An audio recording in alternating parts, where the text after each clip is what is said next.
తిరుపతి జిల్లా కోట పట్టణంలో వెలిసి ఉన్న శ్రీ శ్రీ శ్రీ కోటమ్మ తల్లి అమ్మవారి ఆలయానికి భక్తులు అధిక సంఖ్యలో హాజరయ్యారు. ఆలయ ధర్మకర్త నల్లపరెడ్డి జగన్మోహన్ రెడ్డి, లక్ష్మీ కవితమ్మ దంపతుల ఆధ్వర్యంలో అమ్మవారికి ప్రత్యేకంగా అలంకరణ చేపట్టారు. దాతల దాతృత్వంతో ప్రతి శుక్రవారం నిర్వహిస్తున్న ఈ అన్నప్రసాద వినియోగ కార్యక్రమంలో భాగంగా ఈ శుక్రవారం నెల్లూరు నగరానికి చెందిన కీర్తిశేషులు దువ్వూరు వెంకటరామరెడ్డి, సుజాతమ్మ, పద్మజమ్మ జ్ఞాపకార్థంగా దువ్వూరు నగేష్ రెడ్డి, శైలజమ్మ, శ్రీజేష్ రెడ్డి, శ్రావ్య, కౌశిక్, సుజేష, యాష్, ధ్రువ్ ఉభయదాతలుగా వ్యవహరించారు. అమ్మవారి దర్శనార్థం ఆలయానికి వచ్చిన వందలాది మంది భక్తులు ఈ అన్నప్రసాదాన్ని సద్వినియోగం చేసుకున్నారు. 2021 నుండి దాతల దాతృత్వంతో జరుగుతున్న ఈ అన్నప్రసాద వినియోగ కార్యక్రమానికి సహకరిస్తున్న దాతలకు శ్రీ షిరిడి సాయి అక్షయ సేవా సమితి అధ్యక్షులు అల్లం రమణయ్య కృతజ్ఞతలు తెలిపారు. అనంతరం ఆలయ సాంప్రదాయం ప్రకారం ఉభయ దాతలకు అమ్మవారి సారే, చీర, పసుపు, కుంకుమను అందించిన నల్లపరెడ్డి జగన్మోహన్ రెడ్డి, లక్ష్మీ కవితమ్మ దంపతులు ఆలయ సత్కారాన్ని అందించారు.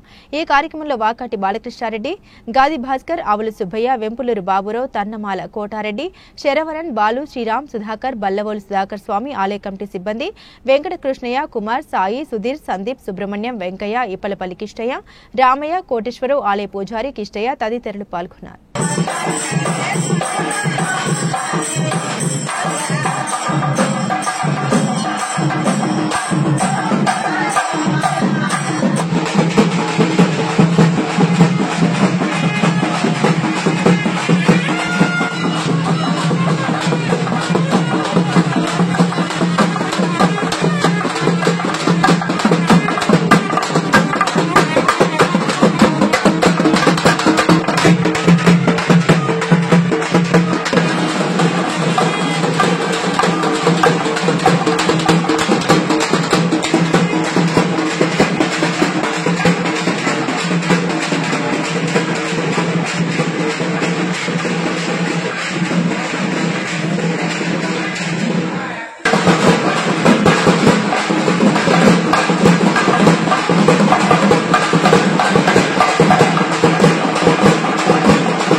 మనం ఎంత డబ్బు ఇచ్చినా ఈ మానవ జీవితానికి ఇక్కడ అన్నం ఆకలి తింటే అంతకన్నా పుణ్యం ఇంకేది లేదు చెప్పేసి దాతలు బాగా ఆలోచించి ఇలాంటి కార్యక్రమం చేయించినందుకు వారికి అమ్మవారి ఆశీస్సులు ఎల్లవేళలా ఉండాలని మనస్ఫూర్తిగా కోరుకుంటూ ఈనాటి దాతలు నెల్లూరు పట్టణ వాస్తవులైనటువంటి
తిరుపతి జిల్లా కోటపట్టణంలో వెలిసినటువంటి చల్లని తల్లి మన కోటమ్మ తల్లి దేవస్థానం చైర్మన్ గారి నల్లపల్లి జగన్మోహన్ రెడ్డి గారి దంపతుల పర్యవేక్షణలో 2021 సంవత్సరం నుంచి ప్రతి శుక్రవారం అన్నప్రసాద వినియోగ కార్యక్రమం జరుగుతూ ఉంది. ఇట్లాంటి కార్యక్రమాలు చేయాలన్నా పుణ్యం చేసుకొని ఉండాలి. ఎందుకంటే ఆకలి ఉన్న వాళ్ళకి తృప్తిగా అన్నం పెట్టేస్తే దాని పుణ్యం ఈ ప్రపంచం చేయబడతాను. అందువల్ల చైర్మన్ గారు ఈ విషయాన్ని ఆలోచించి ఎంతమంది భక్తులు వస్తారు మన గుడికి ఖాళీగా వెళ్ళకూడదు, వారు తృప్తిగా భోజనం పెట్టి వెళ్ళాలని అనేక మంది దాతను సంప్రదించి ఇట్లాంటి కార్యక్రమం చేయాలని చెప్పేసి ఆయన తలంపుతో ఈరోజు 100 మంది ఈ అన్నప్రసాదాన్ని ఈరోజు స్వీకరించారు. ఈరోజు దాతలు నెల్లూరు వాస్తవులు శ్రీ దువ్వూరు నగేష్ రెడ్డి గారు, శ్రీమతి శైలజమ్మ గారు, వాళ్ళ నాన్నగారు ఈసీ స్టేషన్ దువ్వూరు వెంకటరామరెడ్డి గారు, వాళ్ళ అమ్మగారు శ్రీమతి సుజాతమ్మ గారు, సారోళ్ళ మేడం పద్మజమ్మ గారు, వాళ్ళ అబ్బాయి శ్రీజేష్ రెడ్డి గారు, శ్రావ్య గారు, వాళ్ళ కుమార్తె సుయేష్ గారు, సుజీష గారు, అల్లుడు గారు కౌశిక్, మనవళ్ళు చిరంజీవి యష్, ధ్రువ్, వీరి యొక్క దాతృత్వంతో ఈరోజు ఈ మహాప్రసాద వినియోగ కార్యక్రమం చాలా చక్కగా జరిగింది. ఇలాంటి కార్యక్రమాలు చేయాలంటే ముందుగా దాతలు 2 మాసాల ముందు వాళ్ళ పేరు నమోదు చేసుకోవాల్సిందిగా కోరుతున్నాం.